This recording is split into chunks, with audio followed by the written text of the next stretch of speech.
자, 2026년 2월 9일입니다. 지금 글로벌 금융시장이 정말 이상한 이야기를 하고 있거든요. 오늘 이 미스터리가 대체 무엇인지 한번 제대로 파헤쳐 보겠습니다. 화면을 한번 보시죠. 이게 지금 말이 된다고 생각하세요? 한쪽에선 다우지수가 5만을 돌파하면서 축포를 터뜨리고 있는데 다른 한쪽에선 금값이 사상 최고치를 경신하고 있습니다.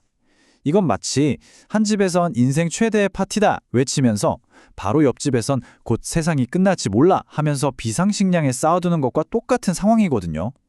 도대체 시장에서 무슨 일이 벌어지고 있는 걸까요? 바로 이겁니다. 어떻게 시장이 동시에 극단적인 낙관과 극단적인 비관을 보여줄 수 있는가?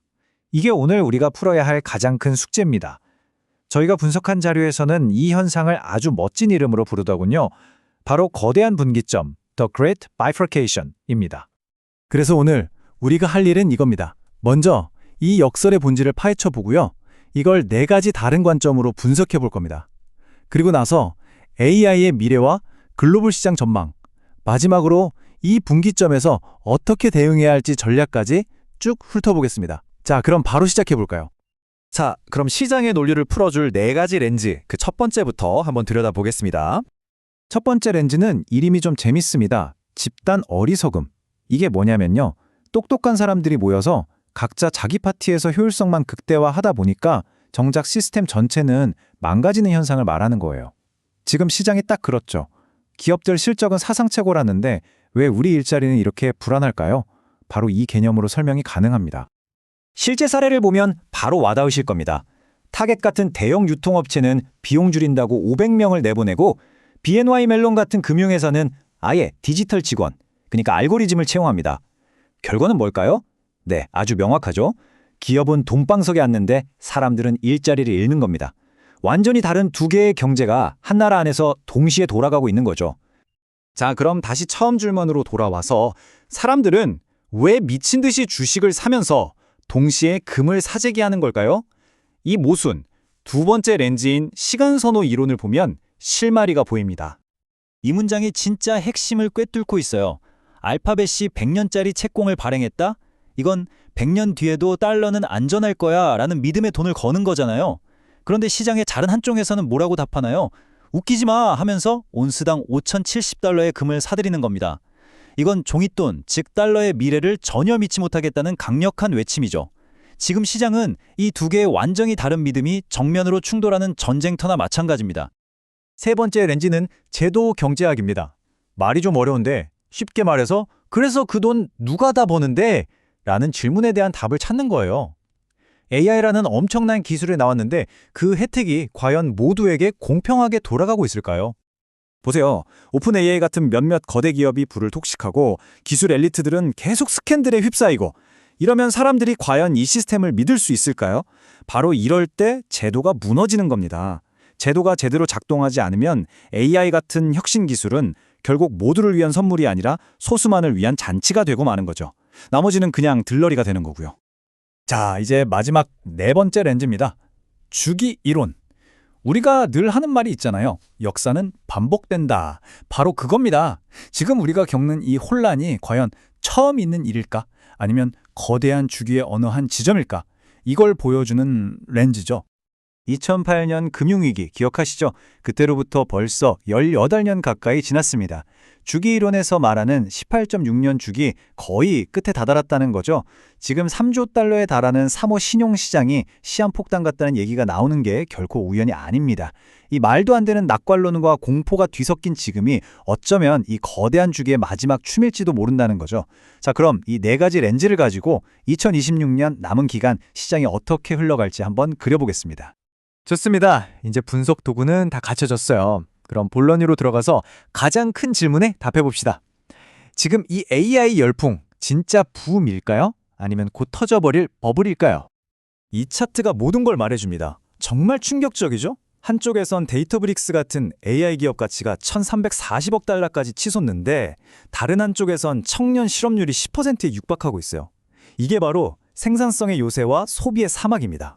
아무리 멋진 요새를 지으면 뭐합니까? 그 요새에서 만든 물건을 사줄 사람이 아무도 없는 사막 한가운데 있다면 그 요새는 결국 모래성처럼 무너질 수밖에 없는 거죠. 그래서 2026년 남은 기간의 시나리오는 이렇습니다. AI 붐 계속될 겁니다. 하지만 모두가 함께 가는 붐이 아니에요. 아주 극명한 K자형으로 갈라질 겁니다. 타임라인을 한번 보시죠. 상반기에는 반도체, 데이터 센터 같은 인프라 기업들이 미친 듯이 오를 겁니다.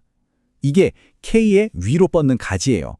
하지만 하반기로 갈수록 노동시장이 충격을 받으면서 진짜 현금을 벌지 못하는 어설픈 AI 기업들은 그대로 추락할 겁니다. 이게 아래로 뻗는 가지죠. 승자와 패자가 이렇게 극명하게 갈리는 겁니다. 자, 그럼 이런 분열된 현실이 전 세계 시장에는 각각 어떤 영향을 미칠지 한번 살펴보겠습니다. 미국 시장부터 보죠. 딱 두 단어로 요약됩니다. 양극화. 매그니피센트 세븐 같은 기술주, 그리고 방산주는 계속 잘 나갈 겁니다. 하지만 일반 소비자들이 지갑을 닫으니까 관련 주식들은 힘들겠죠. 채권도 약세고요. 특히 하반기에는 변동성이 엄청 커질 수 있다는 점 꼭 기억해야 합니다. 이런 현상은 미국만의 얘기가 아닙니다. 전 세계가 마찬가지예요. 유럽과 영국은 스태그플레이션이랑 정치 리스크 때문에 골머리를 앓을 거고요. 중국은 오래된 부동산 경제를 일부러 무너뜨리면서까지 새로운 기술 경제에 올인하고 있습니다. 굉장히 큰 도박이죠. 그런데 흥미로운 건 한국입니다. AI 하드웨어 공급망의 핵심 플레이어잖아요. 그래서 오히려 시장보다 더 좋은 성과를 낼 수 있다는 전망이 나옵니다. 결국 AI 시대에 어떤 역할을 하느냐가 각 나라의 운명을 결정하게 될 겁니다. 외환 시장에서는 어디를 주목해야 할까요? 단연 일본 엔화입니다. 지금 일본이 돈을 엄청나게 풀고 있어서 엔화 가치가 계속 떨어지고 있는데 이게 어느 순간 임계점을 넘으면 전 세계를 뒤흔들 수 있는 뇌관이 될 수 있습니다. 소위 엔캐리 트레이드 청산이라는 거죠. 원달러 환율도 이런 흐름 속에서 계속 불안정한 모습을 보일 가능성이 높습니다. 자, 그럼 제일 중요한 질문이죠. 이렇게 복잡하고 위험해 보이는 시장에서 도대체 우리는 어떻게 해야 할까요? 이 분석 자료가 제시하는 전략은 아주 명확합니다. 그 전략은 바로 바벨 접근법입니다. 헬스장에서 드는 역기, 바벨을 생각하시면 돼요. 양쪽 끝에만 무거운 원판이 있고 중간은 텅 비어 있잖아요. 똑같습니다. 포트폴리오의 한쪽 끝 40%는 AI 혁명의 진짜 수혜주, 그러니까 반도체나 데이터 센터, 전력 인프라 같은 공격적인 자산에 투자하는 겁니다. 그리고 다른 쪽 끝, 또 40%는 이 모든 게 무너질 때를 대비한 보험, 즉 금이나 비트코인 같은 안전자산에 두는 거죠. 나머지 20%는 현금으로 들고 있다가 하반기에 올 충격에 대비해 기회를 잡는 겁니다. 핵심은 뭐다?